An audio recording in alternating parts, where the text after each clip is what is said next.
तो हेलो दोस्तों, स्वागत है एक और नए वीडियो में। और मैं हूं शिशिर राज और आप देख रहे हैं ब्यूटीफुल कॉन्सेप्ट।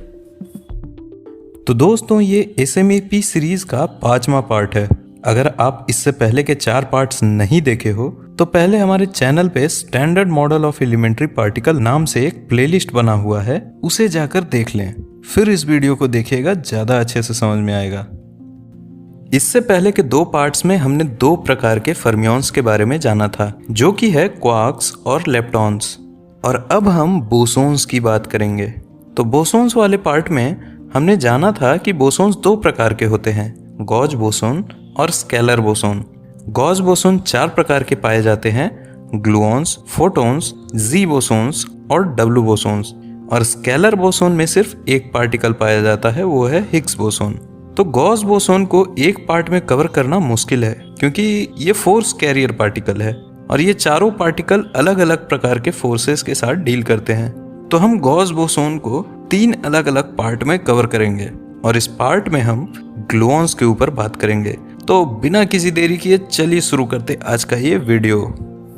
तो गाइज, हमारा सबसे पहला सवाल, ग्लूऑन्स होता क्या है? तो ग्लूऑन्स एक एलिमेंट्री पार्टिकल है जो कि मासलेस होता है और ये क्वार्क्स के बीच में स्ट्रॉन्ग फोर्स को मीडिएट करता है। तो आपके मन में एक सवाल आया होगा कि क्या वाकई में ग्लूऑन्स मासलेस होते हैं? तो इसका जवाब है हाँ भी और नहीं भी। कुछ तो मास होता ही होगा तभी ये पार्टिकल है, और इसका वैल्यू ऑलमोस्ट 0 के बराबर होता है। अब मास 0 होगा तो जाहिर सी बात है पार्टिकल लाइट के स्पीड से चलेगा। वो इसलिए क्योंकि हमारे आइंस्टाइन चीचा कह गए थे E = mc²। अब E का मतलब एनर्जी है और M का मतलब मास है और C का मतलब तो आप जानते ही हैं, स्पीड ऑफ लाइट। तो ग्लूऑन्स का एनर्जी बराबर क्या होगा? मास 0 है तो 0 × c² 0 हो गया, ले एनर्जी 0 हो गया। भारी मिस्टेक हो गया सर। ये तो अधूरा इक्वेशन है गाइस। तो आइए पूरा इक्वेशन जानते हैं जो आइंस्टाइन चीचा दे के गए थे।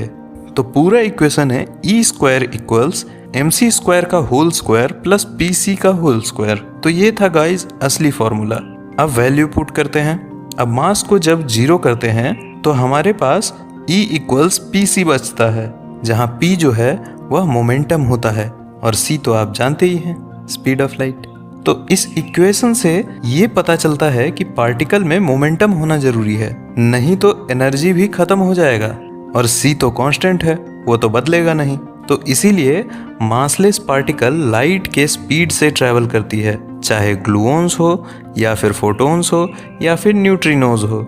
ये सभी मासलेस होते हैं ऑलमोस्ट, और ये सभी लाइट के स्पीड से ट्रैवल करते हैं।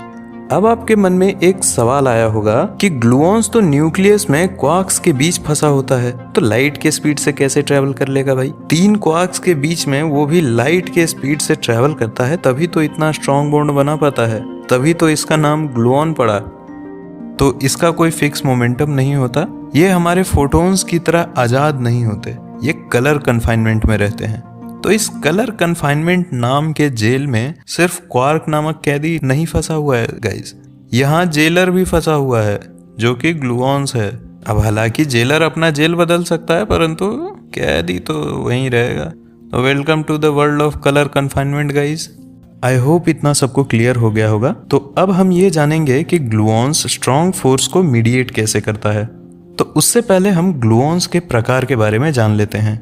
जी हाँ, आपने बिल्कुल सही सुना, ग्लूऑन्स के भी प्रकार होते हैं और ये 9 प्रकार के हो सकते हैं गाइस।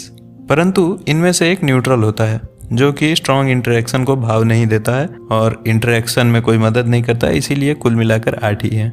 आपको पता है कि ग्लूऑन्स भी कलर चार्ज्ड होते हैं और इनके पास 2 प्रकार के चार्जेस होते हैं। जैसे कि क्वार्क्स में 3 प्रकार के चार्ज होते हैं, वो भी एक टाइम पे एक ही चार्ज होता है, रेड, ग्रीन या फिर ब्लू, इनमें से कोई। परंतु ग्लूऑन्स थोड़ा डिफरेंट होते हैं। एक सिंगल ग्लूऑन के अंदर 2 प्रकार के चार्ज पाए जाते हैं गाइस, एक कलर और एक एंटी कलर।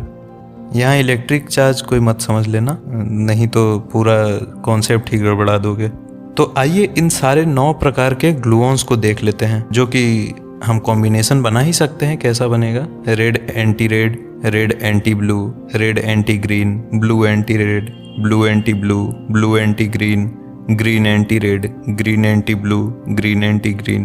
तो ये कुल 9 प्रकार के कॉम्बिनेशंस बन सकते हैं गाइज, परंतु क्या वाकई में ऐसा होता है? तो गाइज अगर हमें कलर एंटी कलर का कॉम्बिनेशन बनाने को बोला जाए तो आप कुछ ऐसा ही बनाएंगे जो अभी मैंने इतना सारा लंबा लिस्ट दिया, परंतु ऐसा होता नहीं है।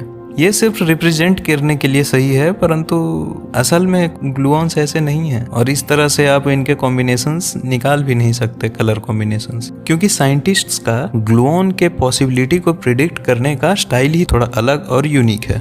अगर आपको सही में ग्लूऑन्स के प्रकार को जानना है तो आपको थोड़ा मैथ्स पढ़ना पड़ेगा, जो कि है SU3 में एक्सप्लेन किया गया है। अब ये SU3 क्या होता है थोड़ा बहुत ऊपर बता देता हूँ, जो ज़्यादा इंटरेस्टेड हैं वो खुद जाकर SU3 पढ़ें। SU3 यानी कि स्पेशल यूनिटरी 3, ये मैट्रिसेस का हिस्सा है और गेलमान मैट्रिसेस के ऊपर आधारित है। तो आप अगर जो इंटरेस्टेड हैं तो आप पढ़ सकते हैं, और जो नहीं पढ़ना चाहते ये सब, वो बस ये जानकर चलें कि ग्लूऑन्स 8 प्रकार के होते हैं, जो कि कलर चार्ज होते हैं और कलर एंटी कलर के पेयर में होते हैं। इनका स्पिन एक होता है, हालांकि सारे गॉस बोसोन का स्पिन एक ही होता है और सारे फर्मियोन्स का स्पिन हाफ होता है।